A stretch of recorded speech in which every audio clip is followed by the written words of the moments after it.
Dios le bendiga a todos. Mi nombre es Jason Reyes y quiero nuevamente compartir un mensaje de la palabra del Señor a cada uno de los hermanos que puedan encontrarse con este video. Y en este día quiero hablarle sobre un tema sumamente importante para el cristiano. Principalmente es la base del cristiano, la base del cuerpo de Cristo y el medio por el cual podemos mantenernos firmes, en pie de guerra ante todo tipo de acechanza y amenaza del enemigo. Este tema es la oración. Antes de comenzar con el desarrollo, vamos a estar viniendo la palabra de Dios, ya que ella es toda fuente de sabiduría y la que nos dirige. Vamos a leer en Lucas capítulo 18, versículo 1 hasta el 8, la parábola de Jesús. En el nombre del Padre, del Hijo y del Espíritu Santo. Amén. También les refirió Jesús una parábola sobre la necesidad de orar siempre y no desmayar, diciendo: había en una ciudad un juez que ni temía a Dios ni respetaba a hombres. Había también en aquella ciudad una viuda, la cual venía a él diciendo: hazme justicia de mi adversario. Y él no quiso por algún tiempo, pero después de esto dijo dentro de sí: aunque ni temo a Dios ni tengo respeto a hombres, sin embargo, porque esta viuda me es molesta, le haré justicia, no sea que viniendo de continuo me agote la paciencia. Y dijo el Señor: oíd lo que dijo el juez injusto. ¿Acaso Dios no hará justicia a sus escogidos, que claman a él de día y noche? ¿Se tardará en responderles? Os digo que pronto le hará justicia. Pero cuando venga el Hijo del Hombre, ¿hallará fe en la tierra? Amén. La parábola termina con una pregunta muy dura para el hombre. Y se va a explicar por qué el Señor, hablando de la oración, habla de la fe. Pero antes de comenzar a decir qué es la oración es, como todos sabemos, comúnmente se dice, hablar con Dios. Una definición muy simple, pero real, muy real. Pensemos ahora, si es hablar con Dios, ¿por qué hablamos a Dios? Fíjense, para que me entiendan. No es hablarle a Dios, es hablar con Dios. Es decir, yo hablo y Él me responde. La pregunta sería la siguiente: ¿por qué comúnmente, a la mayoría, no recibimos la respuesta? Sencillamente porque nos desesperamos. Oramos 15, 20, 30 minutos, quizás una hora, pero en todo ese tiempo únicamente nosotros somos los que hablamos. Hacemos, como se dice, un monólogo en el que no destinamos un tiempo para escuchar la voz del Señor, su dirección, su Santo Espíritu que nos habla a través de una voz oíble o de sueño, revelación, a través de la palabra del Señor, la fuente de sabiduría, como dije al principio. Pero es por falta de paciencia y también por falta algunas veces de integridad. Ahora, ¿por qué el Señor habla de hallará fe en la tierra? Lo siguiente: la oración no solamente es hablar con Dios, no solamente es un medio para comunicarnos con Él, sino que también es un medio para mantenernos firmes, muy firmes.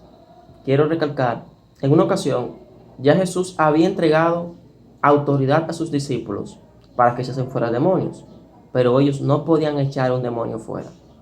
Cuando el Señor llegó, les preguntó: ¿hasta cuándo estaré con vosotros, hombres de poca fe? ¿Hasta cuándo? ¿Hasta cuándo van a aprender?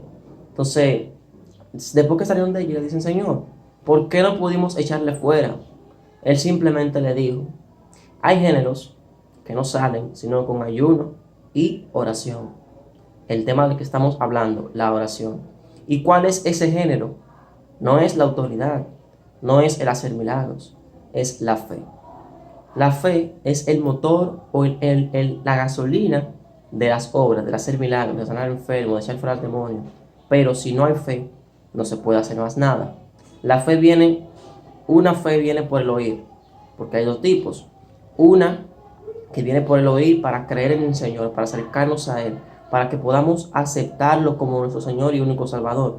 Pero otra ya es el don de fe, aquel que viene para hacer milagros, para hacer grandes hazañas en el Señor. Por eso Él pregunta: ¿hallará fe en la tierra? Si no oran, si no son pacientes, si no ayunan, si no buscan al Señor, ¿cómo van a tener fe? ¿De qué manera? Y aquí vemos que no solamente es hablar del Señor, es hablar con Él y luego recibimos fortaleza, aparte de que recibimos, si es su voluntad, la contestación de nuestra petición. Quiero poner otro ejemplo de la oración de Jesús, la oración más desesperada que Él tuvo, la oración en la que Él perdía fuerzas y la oración en la que Él da la clave para no ser tentado en nada y para que si lo somos podamos superar aquella tentación. Se encuentra en Lucas 22:39 y dice así: y saliendo se fue como solía al monte de los olivos, y sus discípulos también le siguieron. Cuando llegó a aquel lugar les dijo: orad que no entréis en tentación. Notamos, hago una pausa aquí. Antes de comenzar a orar, antes de retirarse a orar aparte de ellos, Él les dijo: oren para que no entren en tentación. Seguimos. Y él se apartó de ellos a distancia, como de un tiro de piedra, y puesto de rodillas oró, diciendo: Padre, si quieres, pasa de mí esta copa, pero no se haga mi voluntad sino la tuya. Y se le apareció un ángel del cielo para fortalecerle, y estando en agonía, oraba más intensamente, y era su sudor como grandes gotas de sangre que caían hasta la tierra. Cuando se levantó de la oración y vino a sus discípulos, los halló durmiendo a causa de la tristeza. Y les dijo: ¿por qué dormís? Levantaos y orad, que no entréis en tentación. Vemos aquí la clave de no entrar en tentación. Puede que estemos pasando por un momento, no digamos de carencias, pero sino un momento de tentación, de pruebas, de cosas que nos agradan, pero que no agradan al Señor. Porque nosotros somos tentados por lo que nos agrada, pero que no es bueno. Nunca vamos a ser tentados para hacer algo bueno, sino para hacer lo malo. Y vamos a ser tentados con algo que nos gustaba antes o que nos está comenzando a gustar. No vamos a ser tentados con algo que no nos interesa, sencillamente. Entonces el Señor le dice a sus discípulos: oren, que no entren en tentación. Velen y oren para que no entren en tentación. Y vemos que al final de cuando fueron a arrestarlo, Pedro, tratando de defender a su maestro, le cortó la oreja a uno de los que iban a arrestarlo. Pero el Señor sabía lo que iba a pasar, por eso le dijo: oren que no entren en tentación. Por eso les exhorto a cada uno de los hermanos: oren para que no entren en tentación. Oren para que su vida sea conforme a la voluntad de Dios. Oren, manténganse en oración, porque ese es el motor, la clave, el truco del cristiano. El truco no, pero es como si fuese la píldora que nos da la fuerza. Entonces recuerden, velad y orad para que no entréis en tentación.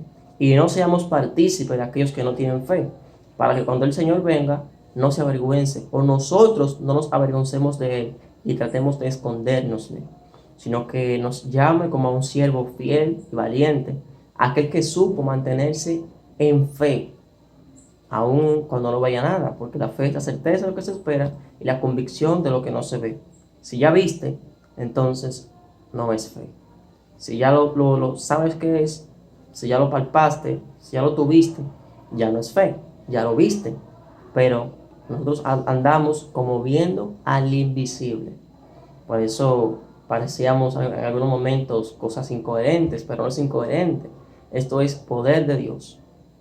Poder de Dios para aquel que tiene a Dios, para el cristiano, para aquel que ha lavado sus ropas en la sangre del Cordero.